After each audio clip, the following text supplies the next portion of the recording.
राम हरे हरे। ओम ज्ञानतिमिरान्धस्य ज्ञानाञ्जनशलाकया चक्षुर्मिलितं येन तस्मै श्रीगुरुवे नमः।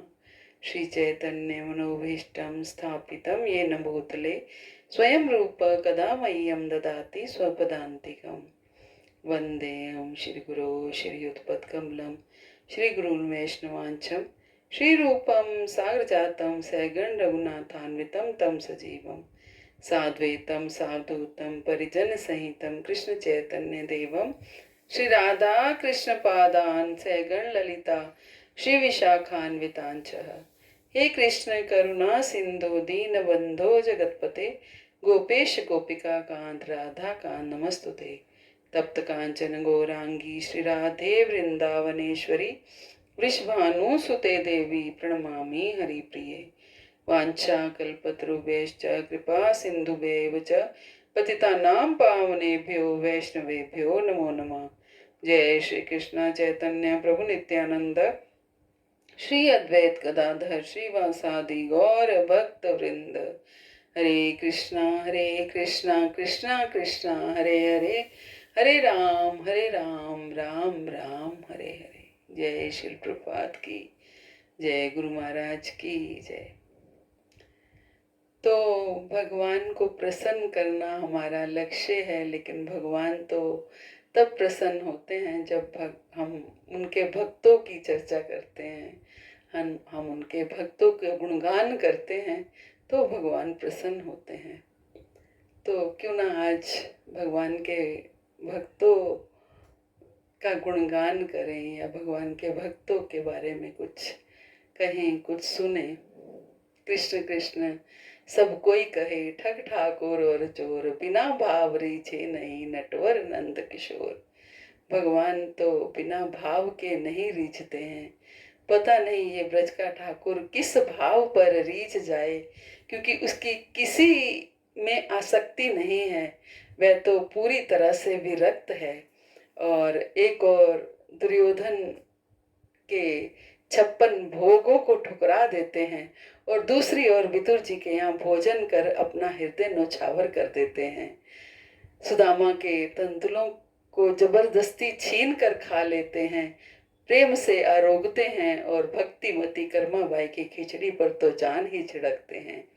ऐसे हैं हमारे ठाकुर, और ऐसे प्रेम के सागर ठाकुर से किस प्रेम से वशीभूत कैसे किया जा सके, ये तो केवल ब्रज के रसिक भक्त ही जान सकते हैं। केवल ब्रज के रसिक भक्त ही उनको समझ सकते हैं। ऐसे ही एक भक्त हुए नंद किशोर दास गोस्वामी प्रभु। बंगाल के रसिकानंद प्रभु के छोटे पुत्र थे वो, और नित्यानंद प्रभु के 5वें वंशज में से आते थे, और बचपन से ही विरक्त स्वभाव के थे, विरक्त थे ज्यादा। उनको किसी भौतिक वस्तु से कोई आसक्ति नहीं थी। और क्योंकि भी नित्यानंद प्रभु के वंशज थे, वो 5वें वंशज में से थे, तो सब शिष्टाचार वश जो है उनका बहुत आदर करते थे, बहुत सम्मान करते थे। हालांकि वो त्रिनातपी सुनीचेन वाला स्वभाव था उनका, अपने आप को बहुत निम्न मानते थे, बहुत विनम्र थे वो, कि वो नहीं चाहते थे कि लोग उनको ये सोचकर सम्मान दें कि वो नित्यानंद प्रभु के वंशज हैं, लेकिन फिर भी शिष्टाचार वश उन्हें ये सम्मान मिलता था, जिसकी वजह से उन्हें बहुत कष्ट होता था। उनकी हार्दिक इच्छा थी कि उनको वो एक किसी विशिष्ट वैष्णव से कोई भजन शिक्षा ग्रहण करें, कोई मतलब दीक्षा ग्रहण करें। लेकिन क्योंकि नित्यानंद प्रभु के वंशज थे वो, तो उनको भजन शिक्षा भी कोई नहीं देता था, दीक्षा भी कोई नहीं देता था। तो इसलिए एक दिन वो चुपचाप बंगाल से, अपने जहाँ वो रहते थे बंगाल में, वहां से निकल पड़े और चल पड़े वृंदावन की ओर। और वो वाला समय था जब गौड़िया वैष्णव समाज के मुकुटमणि श्री विश्वनाथ चक्रवर्ती ठाकुर वृंदावन में रहते थे। उनमें से उन्होंने बिना वहाँ आए और उनसे उनकी भेंट हुई, उनसे मिले वो आकर के, और उन्हें अपना उन्होंने सही परिचय उन्होंने उनको नहीं दिया, क्योंकि वो जानते थे कि अगर वो अपना परिचय दे देंगे कि वो नित्यानंद प्रभु के वंशज हैं, तो फिर वो उन्हें वहाँ भी वही एक तरह से ट्रीटमेंट मिलता, वहाँ भी उनको फिर भजन शिक्षा देने नहीं दिया जाता। तो श्री विश्वनाथ चक्रवर्ती पाद उन्होंने उनको शास्त्र पढ़ाए, उनको भजन शिक्षा दी, उनको शास्त्रों का अध्ययन कराया, और बहुत समय तक ये चलता रहा। वो उनसे पठन पाठन करते रहे, लेकिन उधर उनके घर के लोग, वो चुपचाप निकल आए थे, घर के लोग बहुत परेशान थे, और खोजबीन जारी थी कि कहाँ उनको खोजा जाए। और खोजते खोजते वो भी निकल पड़े वृंदावन की ओर, और वृंदावन में भी खोजते खोजते पहुंच गए श्री विश्वनाथ चक्रवर्ती पाद के पास, और आकर के उनको हुलिया बताया कि ऐसे ऐसे किसी प्रभु को देखा है, मिले हैं। तो हुलिये का जैसे विवरण किया गया, तो श्री विश्वनाथ चक्रवर्ती पाद समझ गए कि हो ना हो तो जो प्रभु मेरे पास रहते हैं ये वही हैं। तो उन्हें बताया गया कि वो ऐसे ऐसे घर छोड़कर आए हैं, और जब से घर छोड़ कर के आए हैं उनकी माँ बहुत दुखी है, रोती रहती हैं, बस उनकी यही इच्छा है कि उनका पुत्र घर में लौट आए, आकर के अपनी गृहस्थी बसा ले या विवाह कर ले, ये उनकी इच्छा है। तो विश्वनाथ चक्रवर्ती ठाकुर ने उनसे पूछा कि नंद किशोर दास जी से कि क्या तुम ऐसे ऐसे नित्यानंद प्रभु के वंशज हो, तुम वहाँ से आए हो? तो उन्होंने इस चीज़ को स्वीकार कर लिया, क्योंकि झूठ नहीं बोल पाए फिर। और उन्होंने बोला मैंने तुम्हें इतने शास्त्रों का अध्ययन कराया है, तुम्हें शास्त्र शिक्षा दी है, शिक्षा मंत्र दिया है, तो मैं आप गुरु दक्षिणा के तौर पे आपसे यही मांगता हूँ कि आप जो है परम पूज्य माँ गोस्वामिनी अपनी माँ के पास वापस लौट जाओ और जाकर के विवाह करो, और ताकि तुम्हारी माँ प्रसन्न हो जाए। तो उन्हें ये करना पड़ा, क्योंकि उनके शिक्षा गुरु उनको यही कह रहे थे। तो वो वहाँ वापस लौट गए, जाकर के विवाह किया, वहाँ रहे का कुछ समय, एक पुत्र संतान भी हुई, लेकिन फिर भी उनकी वृंदावन की याद उनको बार बार सता रही है, नहीं रह पा रहे हैं वहाँ पर। तो फिर वापिस आ गए वृंदावन, और लेकिन अब के आए तो अब के अपने जो गौर निताय थे उनको साथ लेकर के आए।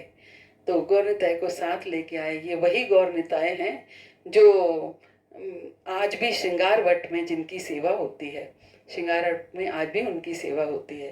तो वहाँ पर रहने लगे, वहाँ रह करके वहीं भजन करने लगे। तो वहाँ उनके पास एक ब्रजवासी लड़का था जिसका नाम था भोंदू। तो भोंदू भी उनके पास रहता था और उनकी गैया चराने के लिए जाता था। तो भोंदू ने कहीं सुन रखा था कि कृष्ण रोज यहाँ पर गैया चराने के लिए आते हैं, जमुना किनारे, जमुना पार। तो वो उसने सोचा कि मैं भी जमुना पार जो है गैया चराने के लिए जाऊंगा। तो उसने भांडीर वन वो रोज जाने लगा जमुना गैया चराने के लिए।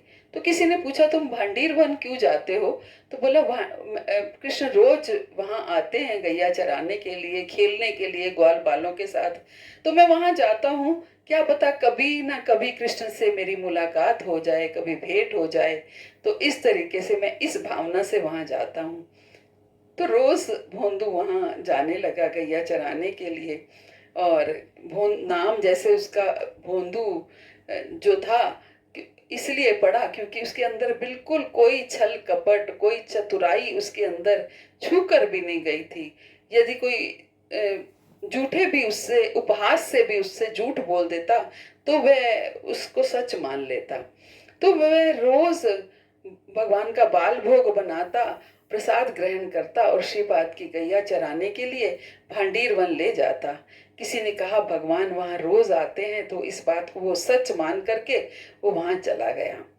तो ये सोचकर वो खुश था कि वहाँ रोज कृष्ण आते हैं, मैं उनके साथ खेलूंगा, उनके उनके साथ खाऊंगा, उनके साथ घूमूंगा, उनके साथ मित्रता करूंगा। तो भोले भाले भोंदू की भाव तरंगे उमड़ उमड़ कर जा टकराई भक्त वत्सल भगवान के मंदिर में। उन उनमें भी इच्छा जागृत हो गई कि भोंदू से मित्रता करने की, और आ गए वो भोंदू से मित्रता करने के लिए, और दोनों में मित्रता हो गई। भोंदू रोज खाने पीने की सामग्री लेकर के जाता, और सामग्री लेकर के जाता, और रोज भगवान उसमें से आरोगते। रोज मिलकर के बैठ कर के खाते, खेलते, नाचते, गाते, सब कुछ रोज का ये सिलसिला चलने लगा। अब रोज वो उससे उपहास से भी उससे झूठ बोल देता तो वह उसको सच मान लेता। तो वह रोज भगवान का बाल भोग बनाता, प्रसाद ग्रहण करता, और श्रीपाद की गैया चराने के लिए भांडीर वन ले जाता। किसी ने कहा भगवान वहां रोज आते हैं, तो इस बात को वो सच मान करके वो वहां चला गया। तो ये सोचकर वो खुश था कि वहां रोज कृष्ण आते हैं, मैं उनके साथ खेलूंगा, उनके साथ खाऊंगा, उनके साथ घूमूंगा, उनके साथ मित्रता करूंगा। तो भोले भाले भोंदू की भाव तरंगे उमड़ उमड़ कर जा टकराई भक्त वत्सल भगवान के मंदिर में। उन उनमें भी इच्छा जागृत हो गई कि भोंदू से मित्रता करने की, और आ गए वो भोंदू से मित्रता करने के लिए, और दोनों में मित्रता हो गई। भोंदू रोज खाने पीने की सामग्री लेकर के जाता, और सामग्री लेकर के जाता, और रोज भगवान उसमें से आरोगते। रोज मिलकर के बैठ कर के खाते, खेलते, नाचते, गाते, सब कुछ रोज का ये सिलसिला चलने लगा। अब रोज वो उनकी जो खाने पीने की सामग्री ले जाने की क्वांटिटी थी, मात्रा थी, वो दिन प्रतिदिन बढ़ने लगी। तो एक दिन श्रीपाद ने देखा कि रोज जो है ये भोंदू इतनी दाल बाटी और इतना सारा खाने पीने का सामान लेकर के कहाँ जाता है। तो एक दिन श्रीपाद ने पूछा कि भोंदू तुम ये कहाँ लेकर के जाते हो। बोले मैं वहां भांडीर वन लेकर के जाता हूँ, वहां कृष्ण आते हैं, सारे ग्वाल बाल सखा भी आते हैं, और हम सब मिल करके बैठ करके खाते हैं। तो श्रीपाद को लगा कि भोंदू ऐसे ही कह रहा है। तो उन्होंने पूछा अच्छा बता तो तेरे वो नंद किशोर कैसे दिखते हैं। तो वही बांसुरी वाले, हाथ में बांसुरी है, कमर में पीतांबर है, और मोर पंख है। तो अच्छा बता तो उनका मुखारविंद, उनकी वेशभूषा कैसी है। वही मोर मुकुट धारण किए हुए हैं, कानन कुंडल हैं, गले में बनमाला है, पीतांबर धारण किए हैं, सच में बड़े ही मलूक हैं।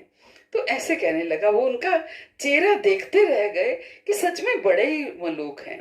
तो उन्होंने कहा उन्हें बुला के ला, हमारे यहाँ निमंत्रण पे लेके आ, दाल बाटी खिलाएंगे हम उनको, यहाँ बैठ के आरोगे। तो भोंदू बड़ा खुश हो गया, जाकर के भी मैं बोलूंगा उनको। खुशी खुशी गया कि नंदलाल आज तो मेरे श्रीपाद ने तुम्हें निमंत्रण पर बुलाया है। उन्होंने बोला है कि तुम वहां आओ और आकर के दाल बाटी खाओ, और आकर के तुम्हें खूब पकवान खिलाएंगे वो, तुम आओ। तो नंदलाल कहाँ आने वाले थे। उन्होंने बोला नहीं नहीं नहीं, मैं नहीं जाऊंगा। कि नहीं नहीं, आप तुम्हें आना पड़ेगा। नहीं मैं नहीं जाऊंगा। कौन तुम्हारे श्रीपाद, मैं उनको नहीं जानता। तो ठीक है, अगर तुम उनको नहीं जानते तो मैं तुम्हें नहीं जानता। भोंदू कहने लगा अगर तुम उनको नहीं जानते तो मैं तुम्हें नहीं जानता, और उठकर अपनी गैया अलग से लेकर के जाकर के चलाने लगे। लेकिन भगवान कहाँ उसे छोड़ने वाले थे। वारे ब्रज के भगवान जिसे पकड़ लेते हैं छोड़ते ही नहीं है। भगवान तो अनंत कोटि ब्रह्मांडों की सृष्टि स्थिति और प्रलय करता है। ब्रह्मा विष्णु महेश के अंश जिनके ब्रह्मा विष्णु महेश जिनके अंश हैं, वे किसी व्यक्ति के पीछे ऐसे भागते हैं जैसी उनकी गरज अटकी हुई हो। तो उनके वो जैसे उसके रूठ जाने से उनका त्रिलोकी का नाश हो रहा हो, तो ऐसे भगवान हैं। वो भोंदू के पीछे भागने लगे, कहने लगे, उसको मनाने लगे कि मैंने तुम्हारा निमंत्रण अस्वीकार थोड़ी किया है। मैंने तो ये बोला है कि मैं तुम्हारे साथ नहीं जाऊंगा, तुम अपने श्रीपाद को बोलो उन्हें जो कुछ भी खिलाना है वो ले आए और यहाँ पर मैं आरोगूंगा। तो भोंदू खुश हो गया, खुश होके भागता गया वापिस श्रीपाद को बोला, श्रीपाद आज नंदलाल ने ये कहा है कि वो यहाँ नहीं आएंगे क्योंकि इतने सारे ग्वाल बाल सखा हैं, वो कितने लोगों को यहाँ लेकर के आए। तो वो कह रहे थे कि आप ही वहां पर प्रसाद लेके आइए और वो वहां पर आरोगेंगे। तो ऐसा मैं कल जाऊंगा, पहले मैं गैया चराऊंगा, उनके साथ खेल लूंगा, इतने में तुम पीछे पीछे प्रसाद लेकर के आ जाना। तो अगले दिन खुशी खुशी भोंदू गया और जाकर के खेलने लगा, उनके साथ गैया चराया, खेला। और श्रीपाद पीछे पीछे खूब सारा दाल बाटी चूरमा और घी दूध दही मक्खन और कितने मिष्ठान न जाने क्या क्या इकट्ठा करके लेके आए कि आज नंदलाल को देखूंगा। और जैसे ही आकर के देखा कि भोंदू खेल रहा है तो श्रीपाद मूर्छित हो गए और मूर्छित होकर गिर पड़े। भगवान ने हाथ फेरा ऊपर और हाथ फेर करके कहने लगे, तुम बिल्कुल चिंता मत करो, तुम ये कार्य करो कि वृंदावन, मेरी वृंदावन की लीलाओं का प्रचार करो, मेरी वृंदावन की लीलाओं को लोगों को दिखाओ, मेरी लीला स्थलियों का वर्णन करो। तब श्रीपाद ने उनके आदेश का पालन किया और फिर उन्होंने वृंदावन लीलामृत और शिशि रस कलिका नामक 2 ग्रंथ उन्होंने लिखे, जिसमें उन्होंने सारी वृंदावन की लीलाओं का भी वर्णन किया। तो ऐसे होते हैं ब्रज के भक्त, जिनसे मिलने के लिए, जिनके साथ व्यवहार करने के लिए, जिनके साथ खेलने के लिए स्वयं भगवान आते हैं। हरे कृष्णा। शिल प्रभुपाद की जय, गुरु महाराज की जय, आप सब भक्तों की जय। हरे कृष्णा। धन्य प्रणाम सभी को।